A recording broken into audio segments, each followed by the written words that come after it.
Hi, and welcome back to Continual Fandom. It's time to go spinning through the wormhole and go playing with Muppets in space. We're going to be here talking about one of my favorite shows, Farscape. But before we go too far, I'm your host, Jim Nettles. Let me see who all we have drafted in for this, extravaganza. Wendy, you're up first. Well, thank you, Jim. Hi, everybody. I'm Wendy Van Camp. In another life, I'm a poet laureate of all things. But I have been a fan of Farscape since it debuted on the air. I've met all the actors, I've worked beside them in dealer rooms, and I am very excited to be on this panel. Rachel? Hi, I am the one, the only, the R.E. Carr. In my other life, I write urban fantasy and science fiction novels. But I'm also a massive, like super massive wormhole inducing fan of Farscape. And yeah, I'm just gonna try to calm myself now before I just keep talking and never shut up. Keith? Hi, I'm Keith R.A. DeCandido. I am both a fan of Farscape and also professionally involved in Farscape. I wrote one of the three official Farscape novels that came out in the early 2000s. And then I wrote a couple short stories that appeared in the official magazine and the role-playing game. And I also wrote the comic book, which in collaboration with Rockne O'Bannon, we did about 3 years worth of comic books that continued the story after the Peacekeeper Wars. As well as I also solo wrote 3 Dargo-focused miniseries, all for Boom Studios, which was tremendous fun, and I am very much looking forward to babbling about the show for the next hour. Steven? Stephen Van Patten, usually considered a horror dude, but turns out when I heard about this, I was like, oh, I have to see this because this it aired in a very interesting point in my life where I was working at MTV and I was writing my first series of vampire novels, some of which you can see behind me. And I would literally be late to every party I was supposed to be going to because of the weird hours that this show that I turned out I love dearly was airing. So I'm just happy to, like everybody else, geek out. And I'm actually very impressed with everybody else's credentials. Holy moly. David? I'm David R. Slayton. I'm the author of the Adam Binder Urban Fantasy series. The first one is White Trash Warlock. I have my first high fantasy Dark Moon Shallow Sea coming out on Halloween this year. And Farscape has just been a huge influence in my writing. Whenever I run D&D, I find some way to either work in a Farscape race or something from the D20 guide. I recently ran a whole Starfinder campaign and set as much of it in the Farscape universe as possible. And yeah, giant Farscape nerd and ecstatic to be here. And Anita? I'm Anita Stewart. I write under A.F. Stewart, fantasy, poetry, horror, and I am too a big Farscape fan, although apparently not quite as big as some of the people on this panel, but I think I can hold my own. So we're a lot. We're sorry, we're a lot. All right, y'all have to all behave. You all begged for this one. It's here, so you have to behave. So, Wendy, tell me about the first time you wound up discovering Farscape. I actually caught it the first time it was airing, and I'm trying to remember. I think it was even Sci-Fi when it was on, and I wound up catching the first episode. And I remember, watching. Okay, great. It's wormhole story going to a new universe. Why do we have Muppets? I remember that thought, but then it did not take long for me to start ignoring that fact. And by the time we were halfway done through the pilot, I was hooked. So Wendy, for you, when did you see it? How'd you catch it? What hooked you the first time? Well, at the time, I mean, I've always been a huge science fiction fan, even before I started writing science fiction. Maybe because I was a fan, that's naturally why I became a science fiction writer and later a sci-fi poet, too.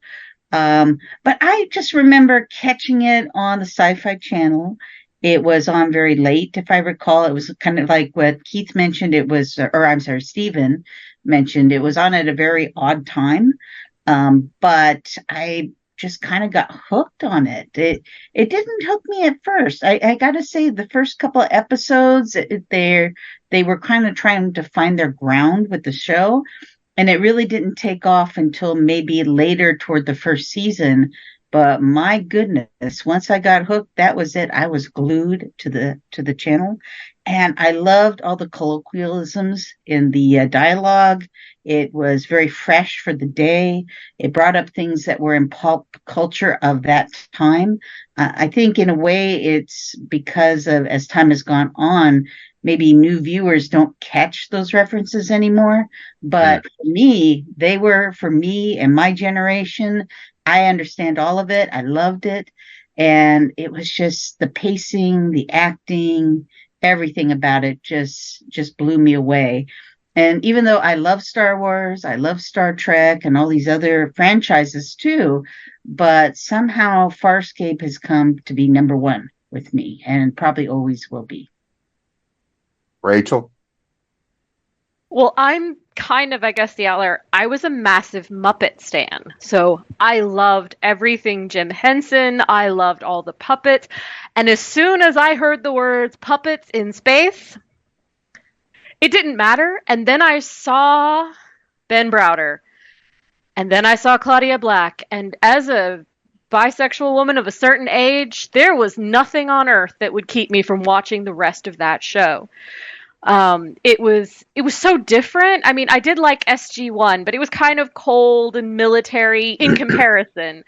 And, you know, Star Trek is a little more, I mean, it was a little more serious, especially at the time. And this was the first one that was like fun and adventure-y, and it had puppets and they were cool, and it had all this just weird stuff, and it was very Australian, and it was just like crack to my developing brain. And I think that's why it's also my favorite science fiction piece. And if anyone has read my stuff, it's like a virus. There are Farscape references infecting everything to this day, and people who get them, they're my people. Keith? I actually came to it both as a science fiction fan and as a Muppet fan.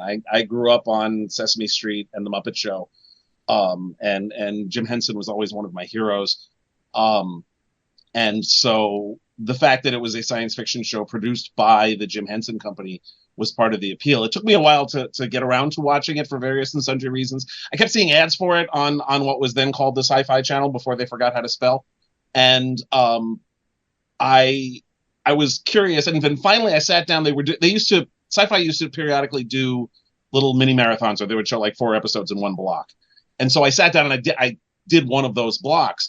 And the moment that hooked me was when 25 years later, I can't remember titles anymore, but the episode where Crichton thinks he's back on Earth, and he realizes that something's wrong, and the thing that finally tips it is when he checks out the women's room. Because, of course, he has no idea what the women's room actually looks like, so the people creating this from his brain weren't able to recreate the women's room. And that got me. And then, in particular, just in general, the sensibility of the show, the zaniness, the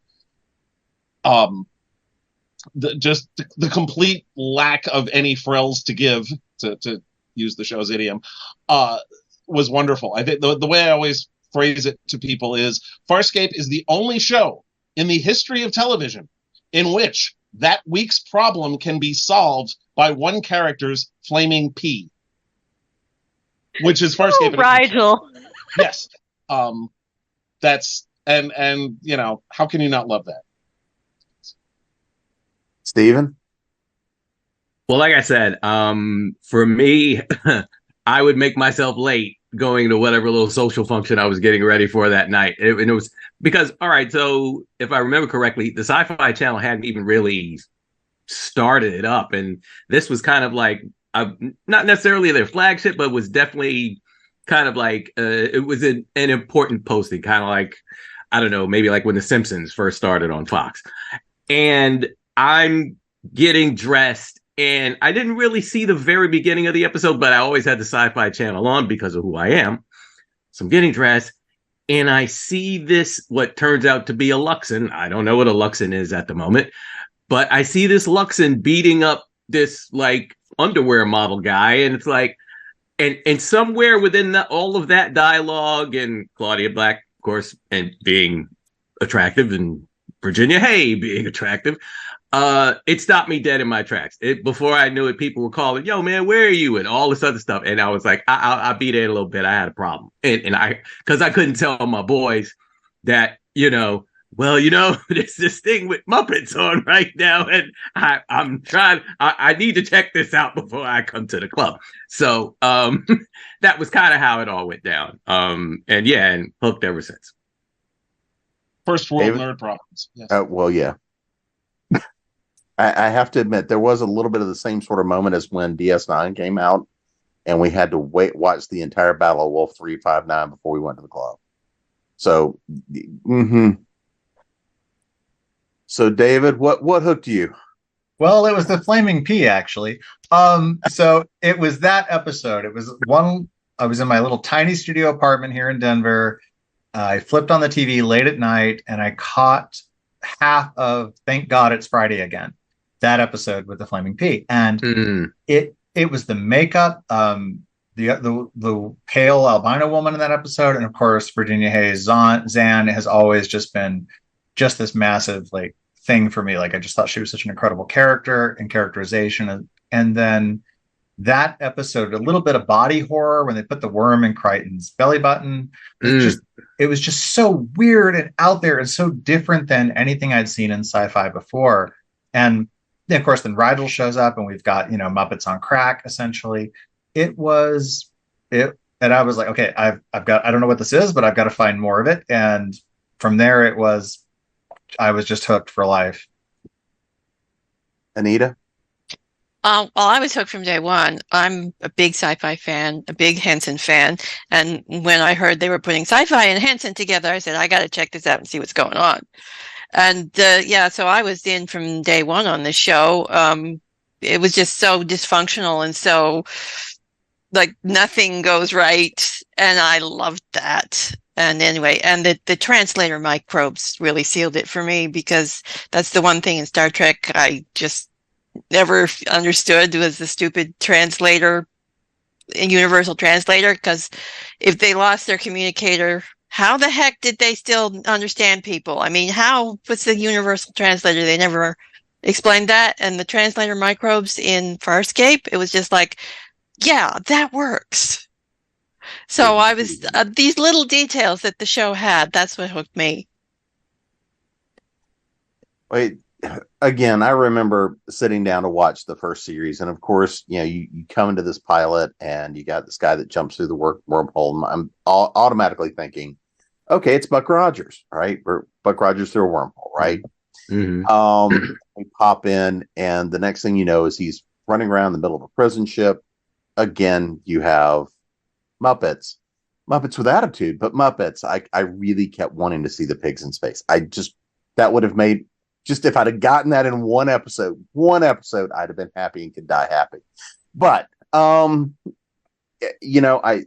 at Ben Browder and Claudia Black and that anchor and the idea of the peacekeepers and that storyline. But, when I look at some of the other characters, one of the ones, when I look at Dargo, right, when you first see this big character, it's like, it looks like a cross between a Wookiee and, well, it's big, and all of a sudden you have this thing. It's a little bit like a Wookiee and a Klingon had a love child, and it has a worse attitude. And that was one of the things that actually hooked me. The other thing I loved about it was the idea of the living ship, right? The living ship pilot. But I mean, to come to this whole thing and to see this breakdown of, hey, yeah, it's a prison ship. We're trying to run through this. We're trying to figure out what's going on. So, Rachel, are there particular storylines? Are there particular character arcs that really grabbed you, and grabbed you solidly? I think I would be remiss if I didn't mention the one long arc that I think, as a woman in watching sci-fi that you just didn't get before then, and that was the romance of Crichton and Aaron, because there'd always been like you could have a kiss or a will they won't they, but this was the first science fiction show that had a legit romance as its core. And it was beautiful, and it's one of the best written, like, not just of science fiction, but one of the best written romances, period, in television. And the fact that you could see that explored was something I had never experienced before. I mean, what all you had before was maybe the X-Files and going, oh no, somehow they ruined it. So I think that was, no matter what I take away from the show, it was probably the TV show that taught me how to write romance and to have characters be equal and to subvert expectations and have the woman be the traditionally masculine, like, defender and fighter, and the dude being the sensitive one trying to always talk his way out of problems. And to watch how they grew and changed throughout the 4 seasons was just, it was a gift, both as a viewer and as a creative, to learn from. And then the movie finale, the Peacekeeper Wars. Thank goodness we got that. If we have to, because otherwise we would have been left with a very, very cliffhanger ending. So, Keith, what about you? And especially considering some of the other stuff you got to work on, is there a particular arc that you remember that grabbed you? I think what solidified the show for me as something that I was going to obsessively watch for as long as it was on the air was the end of season 1, the storyline that introduced Scorpius. That whole storyline with Aaron being sick and infiltrating the Gamic base and the introduction of Scorpius, who was just a phenomenal villain. I just thought that whole story was beautifully done. It had really good intrigue. It had good characterization. Crichton got tortured, and nobody gets beaten up or tortured more entertainingly than Ben Browder. It also was a turning point for the character of Crace, who had been pretty nowhere as a character up to that point. And it's interesting because as the show went on, Crace became, to my mind, one of the best characters on the show. But the transformation of him was fascinating, and it started there. It started in that 4-part story, and that I think that was when the show was more confident at that point. They were willing to do an arc like that, and it really just everything came together there, and I think the show was better for it, and it really set the tone for how the rest the next 3 seasons and miniseries, and hopefully the comic book will be after that. Steven? I was also kind of focused on Crace a little bit, but my take on it was that, I mean, he kind of started off as this sort of like almost one-dimensional Captain Ahab type. And then what they did with him, I mean, I figured he was going to get killed off eventually and whatever. And of course he did, but not before there was some serious growth and the whole thing with Talon and that. Expecting to have a heroic death, right? Yeah. I did not see that coming at all. I got to admit. So yeah, that he kind of sticks in my head. And of course, Scorpius, he sticks in everybody's head because, Harvey. Harvey, that's right. So then there's that, of course.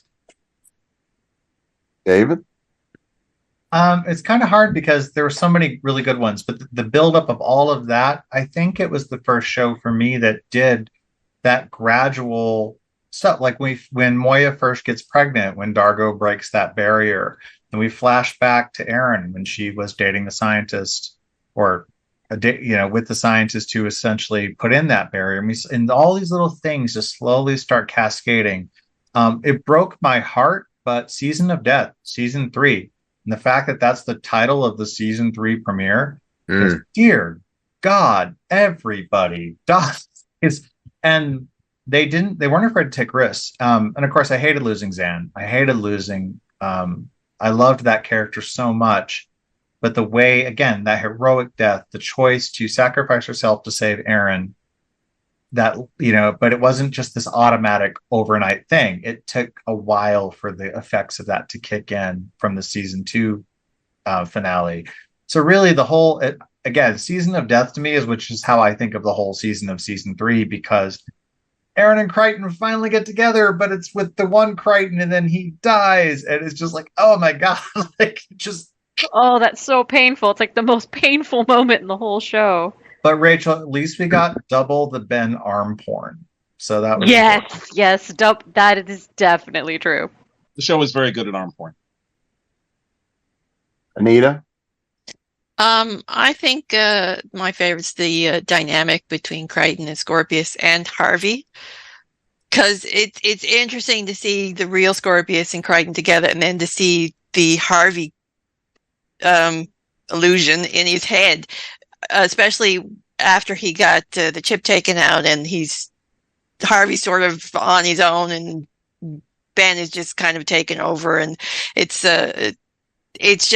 was just such a fun thing to watch those two go at it together in scenes. Wendy?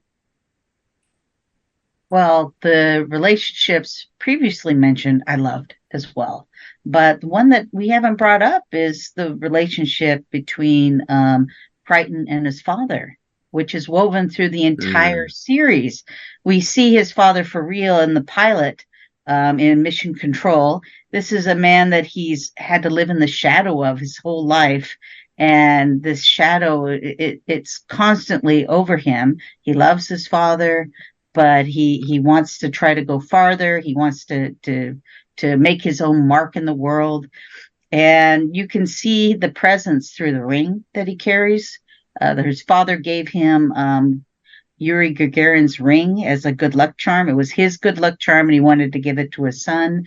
And eventually he lost it. But in a way, I think that loss was a symbolism point, too, in the story, because that's when things really went crazy for Crichton after that. But I loved how they had the alien presence. The wormhole aliens would appear to Crichton as his father. And going back to that one episode where he thought he was on Earth, there was his father, who was the main alien, always appearing that way. Because in Crichton's mind, there was this, he was always looking up to his father. And I think that was a logical image for the alien to emulate. But eventually, of course, the alien comes clean. We know who they are. But finally, Crichton does get back to Earth. Oops, spoiler, sorry.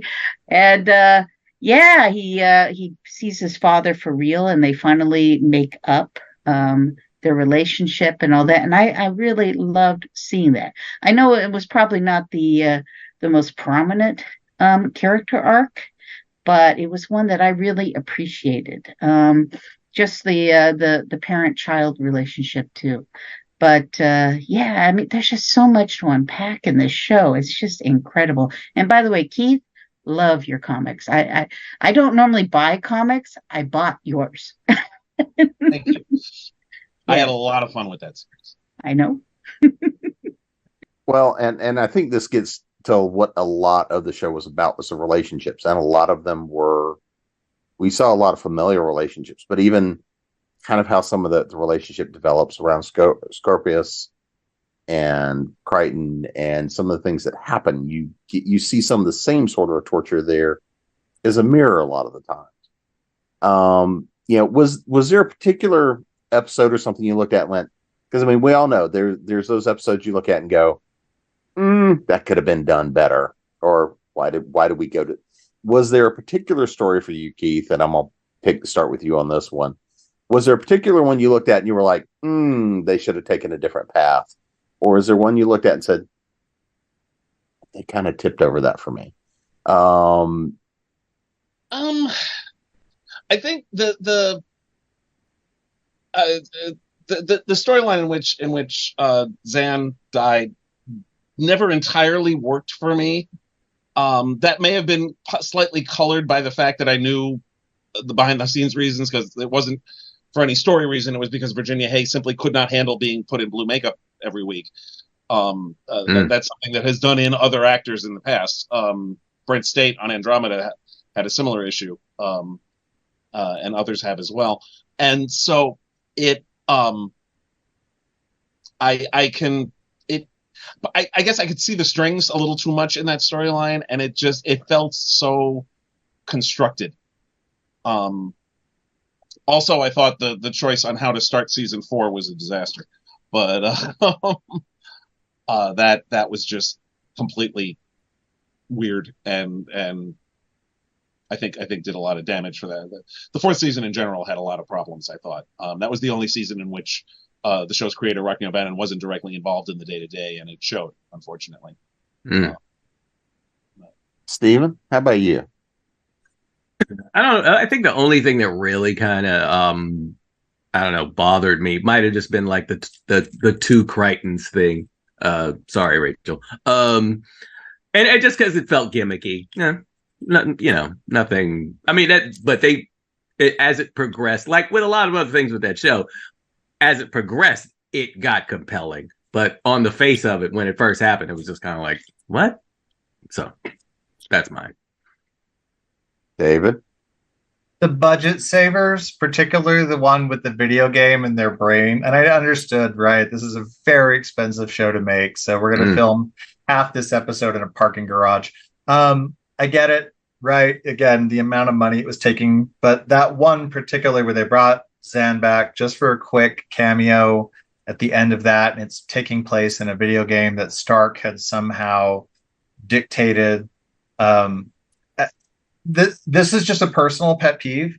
I cannot ever deal with it when we have like a strong Texas accent in sci-fi or fantasy in particular. And Claudia Black's just really over the top Southern innuendo in that it haunts me to this day, 20 years later. Anita? I didn't really like the introduction of Jewel as a character. I never really vibed with her as a character. I mean, she got better as it went on, but yeah, I could have done without her. Wendy? Well, I think, Anita, you stole mine. Jewel annoyed the living hell out of me. Sorry, I got my my fourth annoyed the frell out of me. There we go.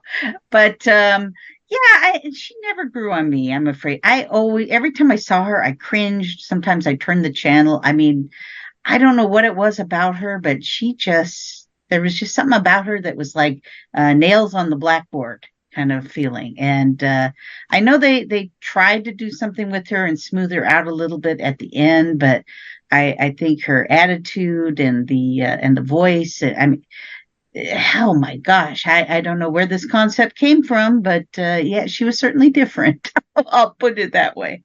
I have to say, though, the actress is solid. She was really great on the Miss Fisher's Mysteries as the doctor friend. So it wasn't the actress for certain. It was the character. Yeah, I feel like I'm the only person on the planet who likes Jewel. You are actually the only person on the planet who likes Jewel. But take your unique tag. Yeah, I didn't hate her. That's not the only unique tag he's got, but that's neither here nor there. Rachel, what about you? What's the point that you kind of hit? I wished the writers could have decided what Chiana's special abilities were, because it seemed like she was occasionally just used as a MacGuffin in the plot. And I just wish they had decided on one thing and been consistent, because she was a new character added in that I actually really enjoyed. But sometimes I felt like they would just character assassinate Chiana to get a plot thing done. And that was very frustrating, because sometimes just Chiana being selfish was used as shorthand to cause another conflict so that it would be more dramatic. Now, kind of shifting back to the fun side. I mean, there were a lot of episodes that just were, they took the ridiculousness, embraced it, turned it to 11, and then gleefully went running down the hall with it, right? And this is one of the things I think that we all loved about it, was you could get so serious, but at the other times it could literally spin on a dime and go and say, no, we're going to enjoy this ride. We're going to go have fun with this. This is meant to be an adventure. It's meant to be fun. So, Steven, for you, what is the episode that you're just like, ridiculous fun? I have to watch it every time it's on, and it's just one of those things that makes you gleefully smile and maybe even a little malevolently. But that's wow, that's a few, and it's been a while, so I haven't got episode titles memorized or anything. But I think for me, the whole Talon being birthed, that was big for me. That was like, wait. So first, I mean, just because I, of course, love the concept of a living ship. Now the ship is giving birth, and it was like, yo, this is dope. Like for real. That's the thing that sticks with me, I think. Yeah, and it was the time you're reflecting back on the Enterprise and the Enterprise suckling another living entity, but that's a whole right. Exactly. David, how about you? What's your gleeful episode? Oh man, it's early in season 1 where they all get replicated 100 times, and it's funny because some of the budget savers are my least favorite, filming in a parking garage, but the budget saver where we're just going to use the 3 actors over and over again, I just really like that one. It's just twisted and strange. Anita? Oh, the animated episode was kind of fun. So, I mean, it's always I always enjoy an episode when they play with animation in sci-fi. So, Wendy? There's my mic. It's got to be Crackers. I'm sorry. Just seeing Ben Browder with the sword up, covered in goo, and have Claudia looking at him and going, "We're frilled." I loved it. The whole concept was just with the alien and the light and all this other stuff. And I think Zahn was in the back basking in the light, and she was just like totally stoned. And she was photogasming because the light was giving her photogasms, and it was puke he was covered in because Zahn had to regurgitate it. Yeah. Oh my gosh, it was so funny. That also has one of my favorite lines from the show, which is "Humans are superior." It's not crackers don't matter, because I still shout that whenever I'm getting crackers at this point. Yeah. Yes. And it became Rachel, actually the Save Farscape. That was our motto too, is the crackers. Everyone was shipping crackers to the producers, but that's another story. Rachel, what about you? What's that gleeful moment? I mean, other than, as I've said, imagine me running around the house screaming "crackers don't matter," but we can all imagine that. Yes, there is a I don't moment. have any problems imagining this at all, and I do it all the time. But the other episode is when Crichton is finally battling for control. Harvey, and he's losing his grip of sanity. And it's just Wayne Pygram in full Scorpius gear and a Hawaiian shirt, playing the drums, going around and says, "Let's go get pizza and margarita shooters." At that moment, I remember losing my ever-loving you-know-what. Drek, I think it's called. And then...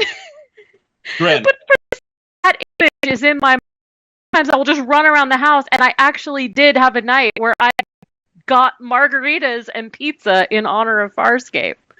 So that has to be my moment, since Crackers Don't Matter got stolen.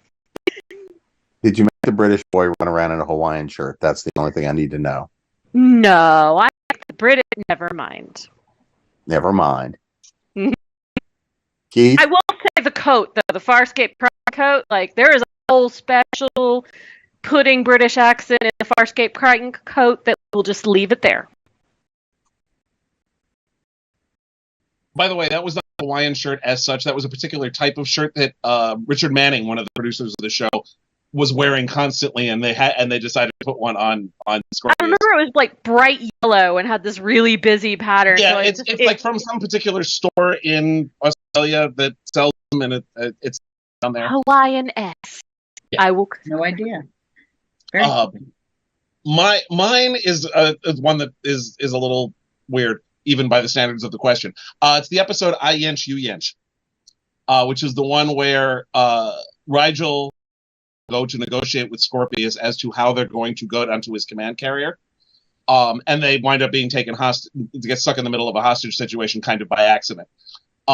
There's several reasons why I love this episode, but the main reason why is it's a reminder that the smartest person in the entire cast is Rigel. And close. He's also the most powerful. Right. But there is no point in that episode, even though he is a hostage at gunpoint, when Rigel is not in total control of the situation. Which is not true of Scorpius, who is no slouch in the smarts department himself, but Rigel still was like running that entire thing the whole time and running around everybody else in the room, including Scorpius. And it was beautiful. That episode actually inspired my favorite issue of the comic, which was basically a Scorpius team up of the two of them on the run. Two of them in the episode. I had so much fun in that issue, and it was completely inspired by that episode of the two of them, having to work together as hostages. So that's fine. I love Rigel. He is absolutely amazing. I love the fact that the little puppet, the little unassuming puppet, and he is actually the most powerful person on the show. Oh yeah, and had Jonathan Hardy actually was Rigel. That there's no real thing going on there. That was that was Jonathan. That was totally Jonathan. The moment where he took a bite out of air and swallows it, that's great. One of my he is a role model for me. What can I say? But we know. I know that's not a shock for you. But from there, let's actually kind of from all the different side characters, Rigel and everybody else. What's kind of one of your favorite moments with them? So, David, I'm gonna throw that to you first. Side character moment. Mm-hmm. Lava is a mini splendor thing when Granny does the dance of seduction, and it wears off at exactly the moment where she drops everything, and Crichton and Rigel forget. I loved Granny. She was insane. I thought she was such a not Zan, but just such a great magic to the cast, and all of her moments were just crazy. I always remember that moment. Anita? Oh, probably anything. Anna, I mean, she got into such and it was fun doing it. She was like the Cyndi Lauper of the group. So, because what we all need is to have a kleptomaniac teenager on board with a temper issue. What's kind of that favorite moment? And there's so many. I think I want to do a shout out about Farley. She does the on the planet that fix his engine. Her representation was an incredibly overweight woman, and you don't see that anywhere, really. And I just thought she was such an unusual character, and the fact that she was an overweight woman was nothing to do with who she was. She was a mechanic. She was tough as nails, and she did want a kiss from Crichton, which I can't say I blame her. But she was believe that. But yeah, it was just she was such a fascinating character to me. So I mean, any over the top, unusual characters. She kind of stood out to me, and I even though I can't remember a particular scene, but just more than one episode too. I believe at least maybe 2, maybe 3 episodes overall. But she certainly is stuck in my mind. Great.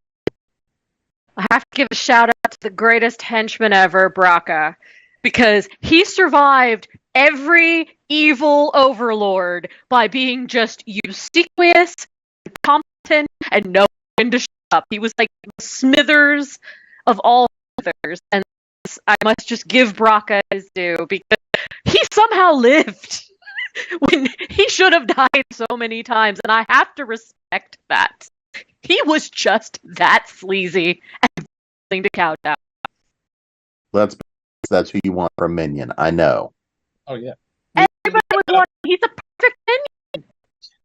we kept that up in the comic. He continued to thrive regardless of several changes in power. Yeah, he's Claudius basically. He continues to survive no matter how many changes go on him, and eventually works his way up to the top. So Keith, what's your favorite? I mentioned before, I really came to Race. The way he developed, and the more and more we found out about him, and like the moment when we found out he was basically taken away from his family and recruited, and his father told him, watch out for your brother.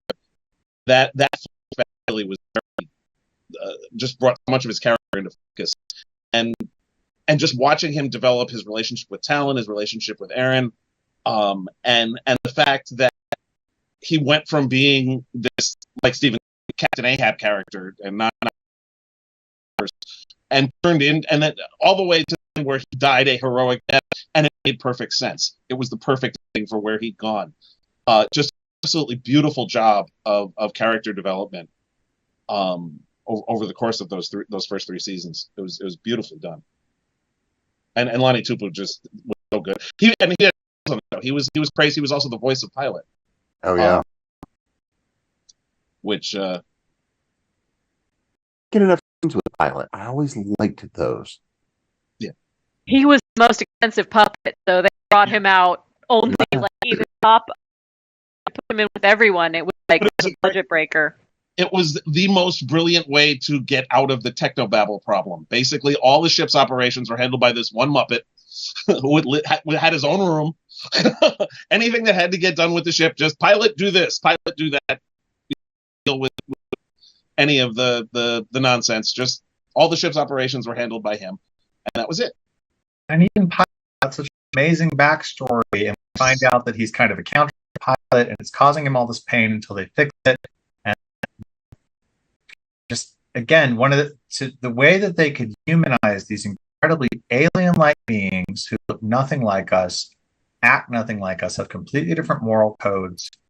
The way that Pilot and Rigel and even Moya, people talk about Serenity and Firefly, how trying to make Serenity itself a character, and I was like, you got to meet Moya. You have to meet a set that actually feels like a being. And recently it's been better because CGI has improved to the point where you can do it. But at the time, nobody was doing alien landscape or aliens like this.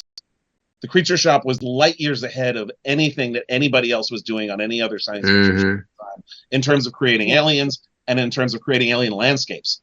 And they made the ship really good for the time because of the way the ship was designed. It looked so great in the CG of the time compared to other things because it could be smooth and have that texture. So they really played with the design to make it all fit in the time. So I think that's why it holds up better than some of the other sci-fi of the early 2000s. Also shot in such incredible high def. I have the old Starburst editions, and just still even putting them up on a 4K TV, it was shot even before I got the Blu-ray in such an incredible high definition. Like, it looks really good still 20 years later. Whereas if you compare something like Enterprise or Battlestar Galactica, Farscape, they shot it in such incredible definition. So Stephen, how about you? What's your side character moment? I'd say I have a few. But for some reason that DNA creature, I forget the name of the character, but the bat guy. Yes, yeah, right. Yeah. He and his whole machination with the eye thing, and then he's gonna turn Aaron into a version of Pilot, and the makeup on that one, wow, that was heavy. Like, you were genuinely scared for her after you finally saw her. Only sticks out to me. That was how much was still practical effects then. That was one of those things for me, is that they really did so much with practical effects, and that to me felt real. looking at Rigel, looking at the puppets and going, nope, I can connect to him. I can buy that. It was the part of the point of developing the show was to be a showcase for the Jim Henson Creature Shop as to what they could do on a TV show. So yeah. And speaking of budget breakers, I guess from that same episode when they pull Pilot's arm, yeah, like that, I would imagine that would have been a little pricey, I guess. Not to mention hard to watch. Just the dark of that too, because the crew does this horrible thing to Pilot to get what they most want, and then it's a trap because they actually integrated the memory crystal into White Moya's banks. Like, so they did all that horrible, horrible thing to him, and it was for nothing. God, that was such a brutal episode. It was a great episode because it showed these were prisoners and they were desperate, and they weren't. It set the whole tone and let you know that these are very flawed, interesting characters who will do extreme things, and it gives you that buy-in. So I think it's a very important episode. One of the things that as somebody writing Farscape that I had to keep reminding myself is that, like, Star Trek always start with them answering a distress call. That's what they do. Farscape never starts like that ever. These are not. They're running from the distress call. Exactly. Yeah. Did we send the "we're helpless, don't kill us" message yet? Or whatever the line was. They didn't have weapons. That I especially like that they were on a ship that had absolutely no defensive capabilities except to run away. That was it. That was the sum total of their tactical acumen, was to be able to run away very fast. The foundation for the show. I mean, the reason that I think we've kind of all dove into what hooked us is you felt connections to everyone, for good, for bad, for ugly. But looping back to kind of our core pair, looking at Crichton, looking at Aaron, that romance, but it was also much more than a romance, right? That back and forth relationship, that the warrior and the scientist you've got in the pilot, and just all of the back and forth, that I am the law going against the, I'm just here to be a troublemaker. That relationship and that development and the ups and the downs and that shift, and watching that development. So Nita, I'm gonna start with you on this. What was your favorite moment for our core pair? When they met each other. Basically, he tried to introduce himself and she kicked his ass. That pretty much put the whole dynamic into their relationship from the first go. Why does that not surprise me in the least? Wendy, how about you? Oh my goodness, there's so many moments. I think I'll maybe leave the more obvious ones to others, but I really liked their relationship when Crichton went back to Earth, back to his family. And Erin, here she is pregnant basically with his child, that never brings it up to his family, and trying to decide if he's going to stay or leave, or if she wanted to stay in a place that was very primitive to her, in a culture that she really didn't feel comfortable with. And yet the love that she had for him would have made her stay if he had just said something. And of course he doesn't. And that's the tension of the episode. And I really like that family kind of dynamic. They'd been through so much, through so many seasons, so many ups, so many downs. And a lot of the times it was just Crichton trying to break through to Erin and her, and to find where she was at her core. And she finally has become this vulnerable woman, that not vulnerable in a sense of not able to defend herself or anything. She's still fully capable and a leader and all that. But for the first time, she realizes that she feels love, and that she wants to be with somebody, and she doesn't even know how to express it. And it's I just really like that. And it goes back to the scene with her and with Crichton's father, who basically tells her to hold on and that he feels that there's something there. And he's giving her fatherly advice, and she goes, I am an alien, right? He goes, I don't really even think of you that way. But yeah, it was. I really loved that episode. I didn't like the monsters getting away, but I loved the family dynamics and the way that led up to Crichton going home, because that was really nice. And you don't see that in science fiction very often, too. By the way, a lot of times there's always this journey to go home, but they never reach it ever. I mean, it's very rare. But in Farscape, he does. He does go home. But he's been so changed by the journey, he doesn't really fit in anymore, which I think is a very valid, very human place to be. So I really love that. Rachel? Well, I have to say, because it has been mentioned earlier, callback, yes, my favorite storyline is actually the two Crichtons being split. So, sorry it's so obvious. But I think the moment in the relationship was the one that broke my heart when Erin finally admits that she loves Crichton. It's the Crichton that's with her on Talon.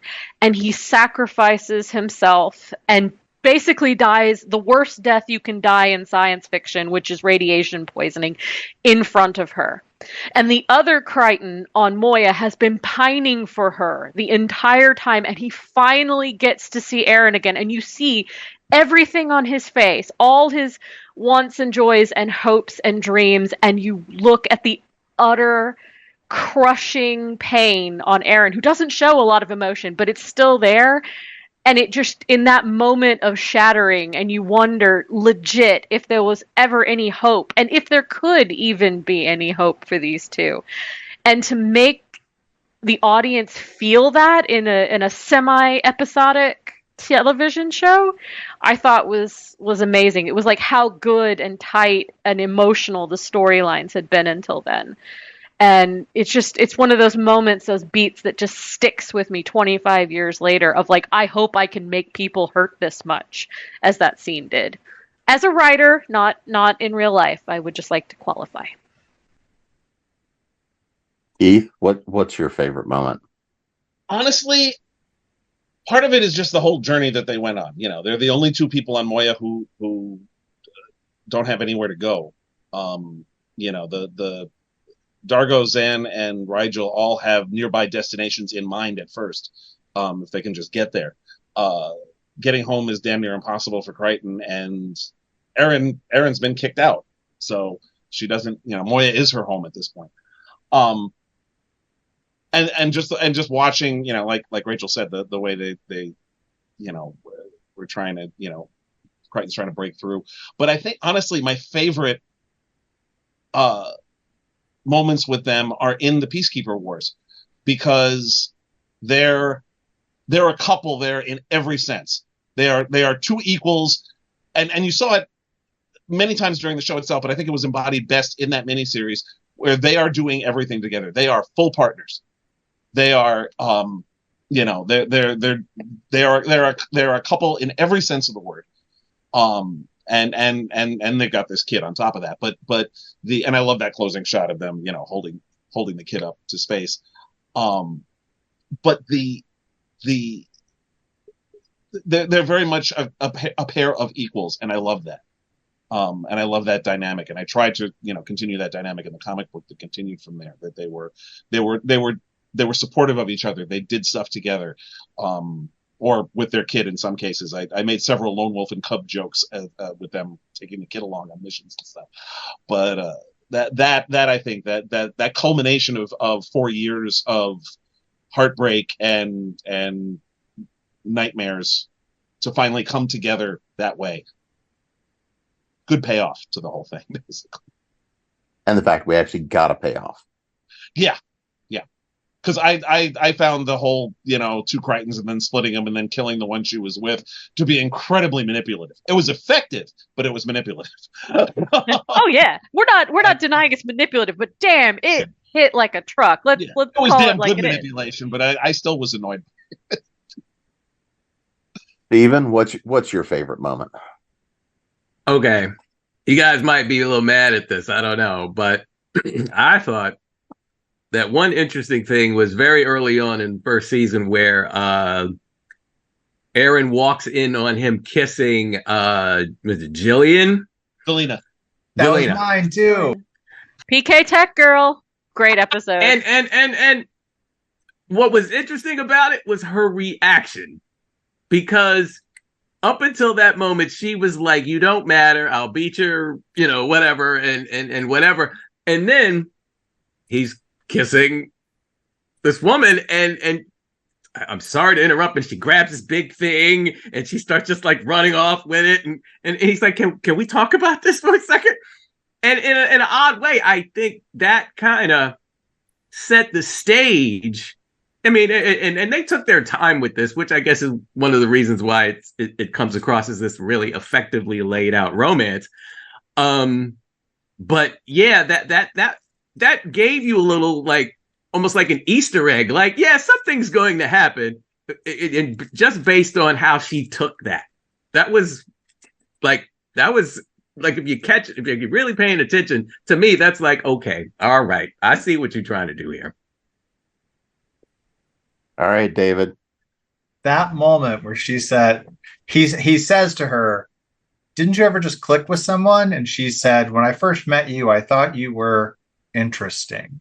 Mm-hmm. As like not, and that was it. But like she picks up the big piece of the defense screen and goes running off, showing off her strength. And yeah, that's the first crack in Aaron's facade that there's something there. So since Steven went with that one, I'll have to go with the locket, which was, of course, a little bit hokey and a little bit over the top, but it is the ultimate romance episode. And it's reflected beautifully in the Zan-Stark romance that's forming too, the way that they work together with their powers to get them out of the Sacred Halo. But that whole thing of how he's just badgering her and they're just two old people. He's like, "It's my picture in there. It's my picture in there." And she's denying it to the very end. And of course, we find out that it was. She's had kids with another guy and all this stuff. But yeah, that it's that moment, PK Tech Girl, where that first little crack in Aaron's armor. I thought you were interesting. I loved them as a couple of cranky old farts in the locket, though. That was phenomenal. Well, I mean, we're just starting to crack the armor of the entire series of Farscape, and we'll have to look at around too. But before we get out of here, let's make sure everybody knows where to find you guys. Website, social media, and of course, what that latest thing is you're trying to push. So, Wendy, you're up first. How did I know I might be first again, Jim? Hi, everybody. I'm Wendy Van Camp. I'm the Poet Laureate for the city of Anaheim. I am a speculative poet, an author. I illustrate my poetry, and I'm an editor of poetry anthologies. If you'd like to learn more about me, my website is my name, wendyvancamp.com. I also have a monthly free newsletter. And it's a newsletter with an essay on writing tips, my poem of the month, and I do a little ramble, and I include a narrated podcast with it of me reading the newsletter in my own voice. If this appeals to you, you can find it at nowastedink.substack.com. Rachel? Alrighty. Well, if you want to find me, you're going to have to look at www.rachelecarr.com because Rachel Carr writes vegan cookbooks, and that is not me. I usually write about vampires, werewolves, demons, and all that happy fun stuff. If you want to find me on social media, I am Total Recar. And if you get what my handle is on all social media, you will get my books. My latest, Deviant Dark Dryads, also written with Rick Walteri, is out now, and you can find it on Amazon or wherever terrible books are sold. Keith?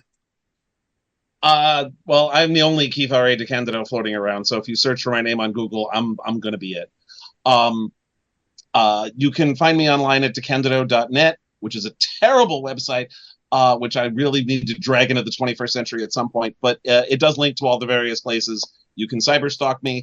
I am on Facebook. I am still on Twitter or X or whatever the heck it's called. I am on Instagram. I am on YouTube, where I have monthly readings of my short fiction. I'm on Patreon, where I do lots of interesting things for money. And it's all writing and pictures and stuff. Pictures. And Pictures, huh? Isn't that OnlyFans? Cat pictures. Which is my most popular tier, big shot. And you can find me. My most recent books include an anthology called Double Trouble, which I co-edited with Jonathan Mayberry, and which has team-ups of classic characters, which is tremendous fun. I also have a story in that. And also Sherlock Holmes Cases by Candlelight Volume 2, which is 4 new Sherlock Holmes stories by 4 authors, one of whom is me. And I've got lots of stuff coming out this year and next.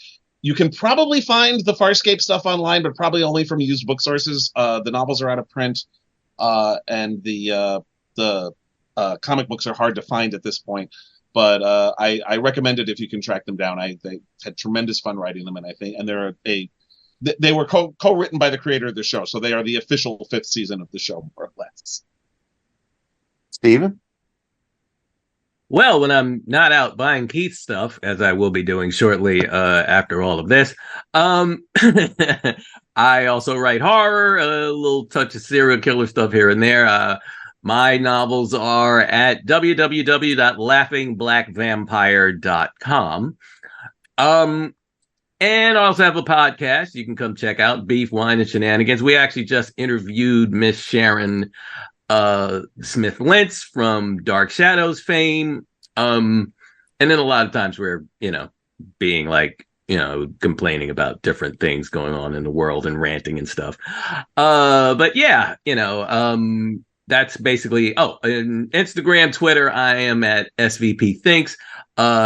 The only thing I've got like dropping immediately is I'm doing a horror anthology, the proceeds which will go to suicide prevention. And that's going to be called SVP's Little Black Book of Horror.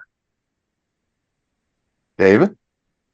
I'm David R. Slayton. That's the website you want. Unfortunately, I'm not the only one out there, so don't forget the R. Otherwise, you might find some Florida man types.